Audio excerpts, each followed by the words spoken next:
Saya katakan pada ibu saya, bahkan Allah akan turunkan saat di dunia. Ayah saya meninggal saat saya masuk pesantren, dan baiknya saya rasakan luar biasa. Beliau mengajar di musalla kecil dulu, sekarang jadi masjid. Itu saya selalu dibawa. Beliau mengajar, saya tidur. Sekarang gantian saya mengajar, beliau tidur. Dan kadang dipangku, gendong sampai pulang. Saya pernah sengaja pura-pura tidur untuk ingin tahu apa yang dikerjakan ayah saya di jalan. Jaga betul supaya nggak bangun. Begitu saya disimpan di kasur dan bangun, diajak bercanda. Saya mau masuk pesantren, beliau nggak sempat ngantar. Saya bertemu, beliau menangis, peluk saya, minta maaf, nggak bisa ngantar ke pesantren. Saya belum mengerti apapun saat itu. Saya bertekad, insya Allah saya belajar dengan sungguh-sungguh. Sepekan 2 pekan saya dapat panggilan pulang. Saya tanya pada kakak saya yang ikut, sekarang ada di sini. Di mana ayah? Beliau nggak jawab. Sampai di Bandung, paman saya, beliau sekarang Sekom MUI Jawa Barat, langsung menyampaikan, nampaknya nggak akan terkejar sampai sana, mungkin sudah dimakamkan. Saya ngerti, paham saat itu bahwa beliau telah wafat. Maka saya pulang. Maghrib saya sampai, saya dapati ibu di ruangan tengah. Saya datangi, saya menahan tangis, tidak menangis sedikit untuk membahagiakan ibu saya. Saya datang, saya peluk, saya temani tidurnya. Itu pertemuan saya dengan ayah saya terakhir di mimpi. Saya bermimpi mulia, sudah pakai kemeja, tersenyum, mendadah saya. Sudah. Besoknya saya cari ke kamar, ternyata Allahu Akbar, apa yang selama ini saya pelajari di pesantren, kitabnya sudah ada di kamar semua, sudah disiapkan. Saya menangis saat itu. Saya bawa mushaf. Jadi bapak saya, ayah saya, itu bajunya pun saat wafat dibagikan kepada sahabat-sahabatnya. Bajunya, kitab-kitab ini dibagikan. Ibu saya menunjukkan kemudian ada jam yang nanti nak pakai. Saya bilang, simpanlah. Saya bawa mushaf. Dengan mushaf itu saya duduk di ruangan tengah, saya menghadap ke kiblat dan saya mohon kepada Allah, ya Allah, saya tak punya kemampuan lagi membahagiakan ayah saya saat hidup di dunia, tapi mohon jadikan setiap huruf dalam Al-Quran ini, ya Allah, pahalanya mengalir untuk ayah saya. Begitu saya bacakan saat itu, tak bisa saya berhenti, dan tiba-tiba langsung masuk ayatnya, artinya, posisinya, nomornya, gak pernah berhenti, masuk. Saya bertekad ingin berbuat baik. Puncaknya saya sekolah. Ibu, ya Allah, saya ingin berbakti pada ibunda saya. Anda tahu apa yang terjadi? Demi Allah saya katakan, ketika Anda bersabar, ibu saya, Bu, Pak, itu krisis 97 Pak. Waktu krisis saya masuk pesantren, saya diberikan sempurna bekal seperti anak-anak lain. Rupanya ibu saya sudah tanya kepada santi-santi, orang tuanya, berapa bekal Anda kasihkan? Dikasih yang paling tinggi itu dikasihkan pada kami tiap bulan. Saya terima. Satu kali libur saya pulang dari jauh, ibu saya tersenyum melihat sedang jemur pakaian melihat saya. Begitu saya tiba, kaget saya. Ini kok pakaian ibu saya, pakaiannya nggak cocok dipakai gitu. Ini bukan pakaian ibu saya, kayak kain pel lah kalau sekarang. Saya masuk ke rumah, saya kejar, saya buka pakaiannya, lemarinya, saya nggak temukan sedikit pun. Saya kejar kakak saya, dia sudah siapkan makan. Kak perempuan kami yang kedua, mana pakaian ibu saya? Perhatikan jawabannya. Dia menangis saat itu. Dia bilang, mama itu telah menjual semua perhiasan dan pakaiannya untuk pendidikan kamu. Jual. Untuk kita katanya. Jual. Dan bertahan dengan 150.000 per bulan saat krisis. Jadi rupanya ibu saya itu makan nasi sehari cuma sekali. Beliau mengajar. Di berangkat sekolah itu cuma makan pisang, minum kopi, makan nasinya malam. Saya bilang, ya Allah, saya akan ganti baju ibu saya dengan kain ihram dan saya gandeng tangannya di Masjidil Haram.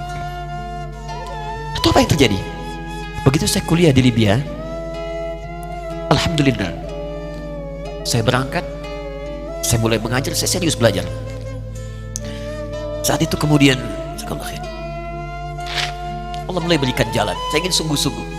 Malam saya bangun, saya sholat, saya belajar, saya menghafal Quran, saya belajar riwayat Quran. Sampai puncaknya tiba. Saya ditugaskan pemerintah Indonesia saat itu untuk jadi petugas haji di Mekah. Saya telepon ibu saya.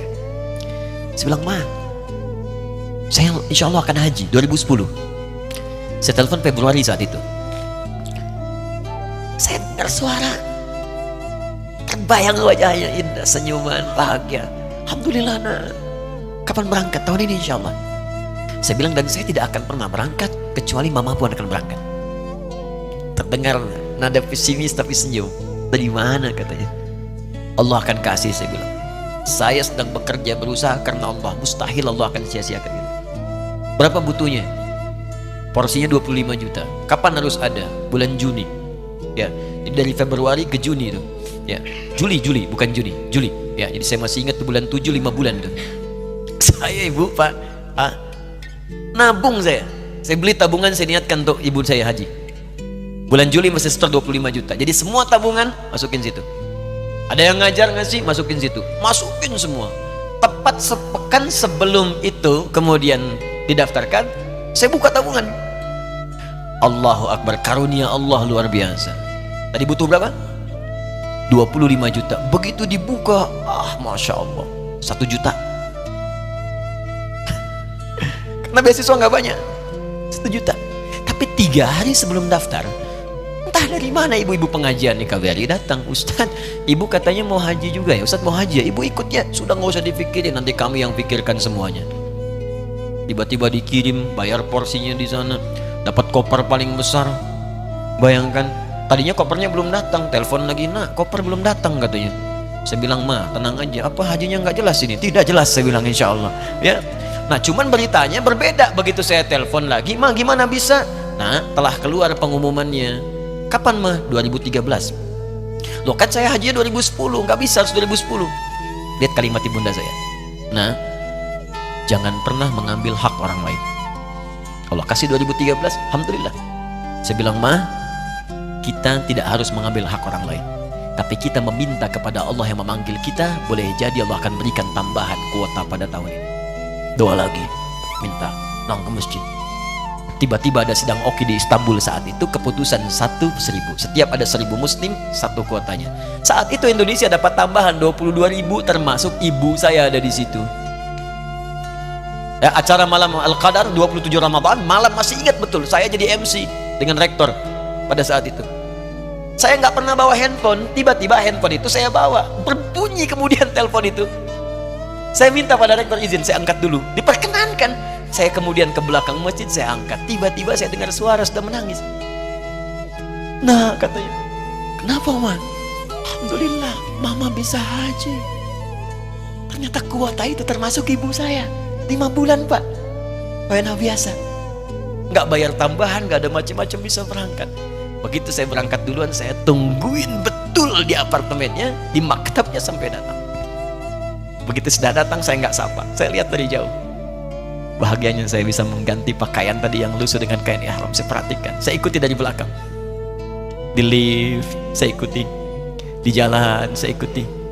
Begitu sampai Masjidil Haram, saya gandeng tangannya. Ma, kita sama-sama.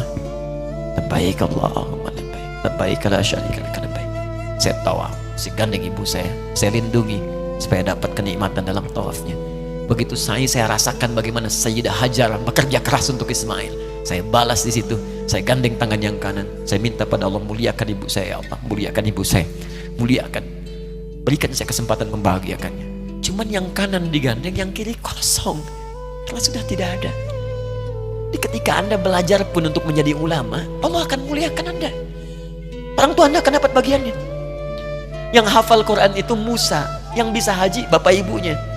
Kemarin saya jadi Amirul Hajj dari kedutaan Saudi berangkat, membawai 350 orang rombongan. Siapa yang saya bawa? Ahli Quran yang hafal Quran, anak-anaknya. Ahmad Kamil yang haji, pengajarnya, murabinya, ibunya, temannya, banyak yang berangkat. Yang berangkat siapa? Calon ulama. Dijadi ulama itu jangankan sudah jadi, kalau benar caranya, baru bergerak pun Allah pasti akan jaga. Kalau benar caranya. Di satu pertanyaan tadi, pilih mana orang soleh atau ulama? Jangan pisahkan. Karena jadi ulama itu adalah tingkat tertinggi bagian dari orang saleh. Jadi mesti ada yang jadilah di keluarga. Pilih satu mungkin ahli Quran, dua ahli hadis, yang lain dunia, tapi dunia diniatkan membantu ibadah. Jadi arsitek buat bangun masjid, bangun pesantren, pahala banyak. Insya Allah akan dibuka oleh Allah, insya Allah.